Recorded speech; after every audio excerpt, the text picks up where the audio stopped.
traigo un estudio, Mario, un estudio que me parece particularmente relevante por el tema que plantea.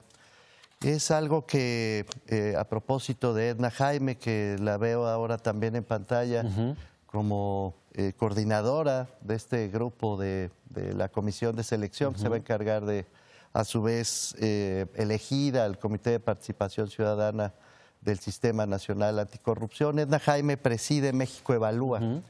Es una organización de la sociedad civil que sistemáticamente ha ofrecido estudios muy bien hechos, muy bien documentados sobre distintos problemas de política pública, particularmente enfocados al combate a la corrupción.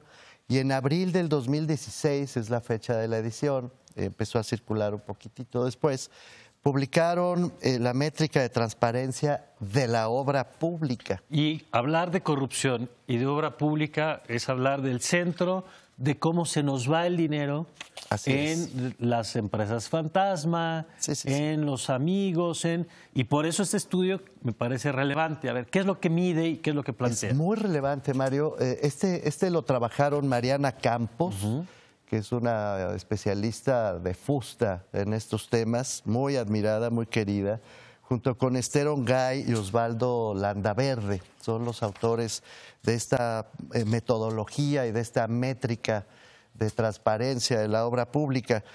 Lo que mide este estudio, y esto es muy importante, es realmente muy importante, es cuáles son los momentos de la obra pública del país. Lo mide a nivel federal en principio.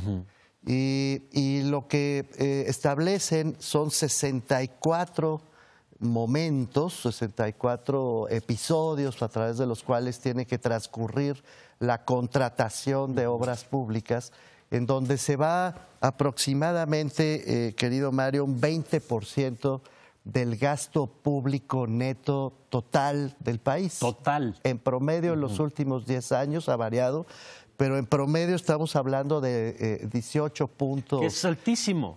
Altísimo, porque hay que considerar 820,000 millones de pesos solamente para el 2014, que es, Mario, la última cuenta pública auditada y publicada por la Auditoría Superior de la Federación. 820,000 millones de pesos que se van en contrataciones de obra pública. Porque seguro lo otro, uno de los rubros más importantes son salarios, es decir, la operación de las dependencias, digamos, eso ya está etiquetado y funciona cada quincena, cada mes se va.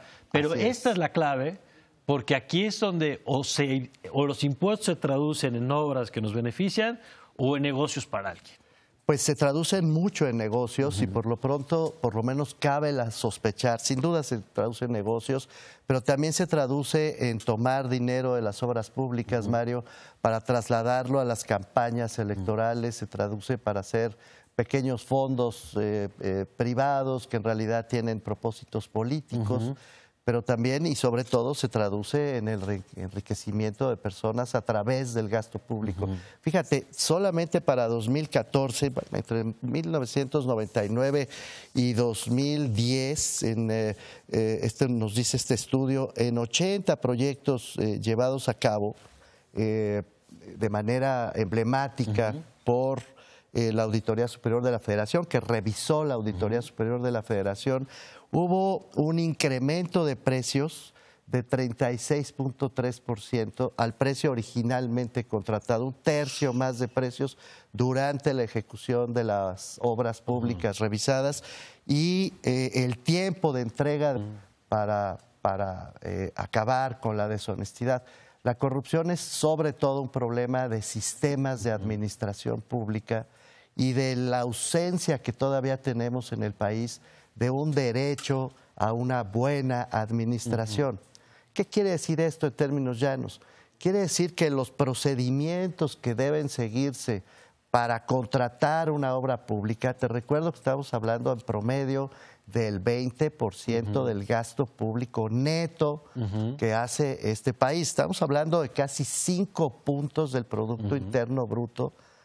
5 puntos del Producto Interno Bruto, Mario, que se van en distintas contrataciones de obra pública. Entonces, no acaba de entenderse que deben seguirse una serie de procedimientos para que desde el momento en que se planean las obras, se diagnostican los problemas que con las obras públicas serán resueltos, se organiza y se planea el proyecto ejecutivo, las bases técnicas a partir de las cuales se va a realizar una determinada obra, se prepara la contratación, todo esto en una fase que llamamos genéricamente precontratación, en el mundo entero, no solamente en México.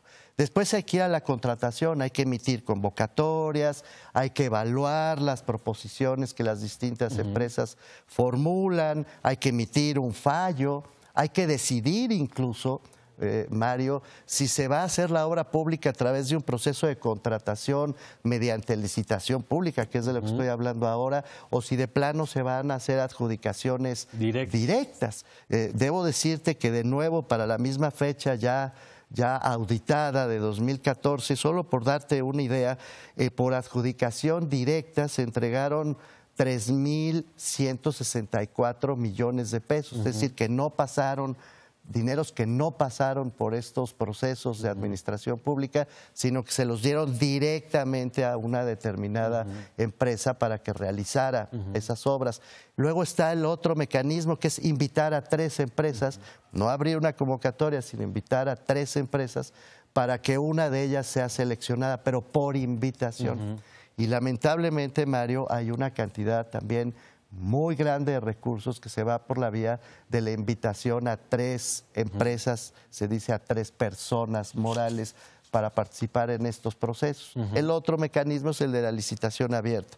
Entonces hay que seguir un proceso de contratación que de suyo es particularmente delicado, justamente para evitar que en el camino se empiecen a filtrar los dineros públicos a favor de las empresas que participan en estas obras públicas. Y luego hay un proceso de postcontratación, en donde es necesario administrar la ejecución del contrato. Aquí es donde se va 1/3 del gasto público en precios alzados. Claro. Es decir, durante la administración y la ejecución de un contrato que tiene muy escasa supervisión, muy bajos niveles de monitoreo, pues se disminuye la calidad de los materiales que se utilizan en las obras públicas, se demoran las entregas, se encarecen deliberadamente los presupuestos originalmente asignados. Hay que hacer auditorías internas, externas, hay que hacer una evaluación de lo que finalmente te están entregando. A ver si de veras se entregó lo que se prometió. Y hay que hacer una evaluación incluso después para saber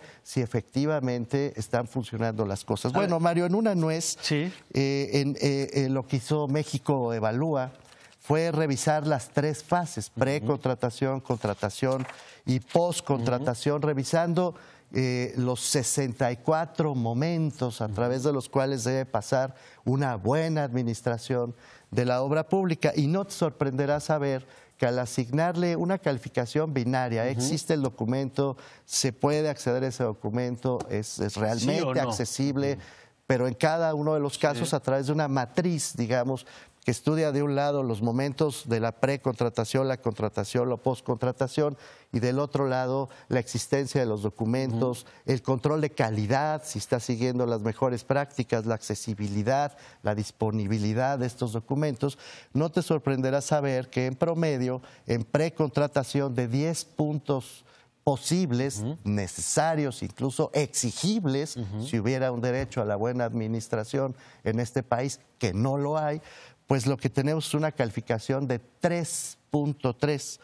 En la contratación de 10 puntos disponibles tenemos una calificación de 4.1 y en la postcontratación de 3.7. El promedio, querido Mario, nos deja nos deja muy mal parados. Estamos hablando de 3.7 de 10 puntos disponibles en todo el proceso de contratación de obra pública del país, que ya te digo, involucra un promedio de 20% del gasto público total del país. Esto se sabe. ¿Sí? Esto todo el mundo lo sabe. Esto es muy importante decir. Lo saben los políticos, lo saben los administradores públicos, lo saben los periodistas. Esto se sabe. El mayor, hasta hay una frase célebre, recordarás, del profesor Jan González, se le atribuye por lo menos a Jan González, que decía, mira, mientras más obra, más sobra.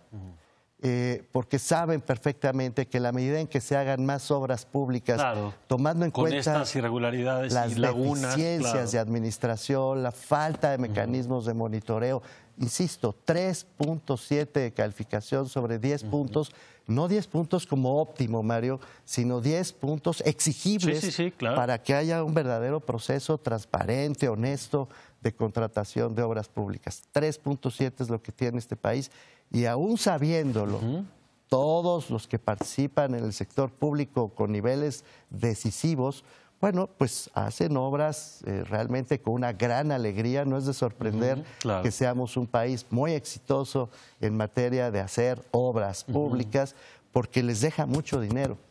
Pues yo creo que pones la lupa sobre el centro de la discusión y creo que, si te parece, Mauricio, ya veremos otros temas, pero en este caso en particular, revisar después qué tendríamos que estar haciendo, qué tendríamos que modificar, qué actores les toca, en fin. Pero por lo pronto ahí está el elemento del diagnóstico de cuando hablamos de corrupción, pues estamos hablando de este. Hay una serie de recomendaciones, no las voy a formular en este momento, querido Mario, no nos daría tiempo.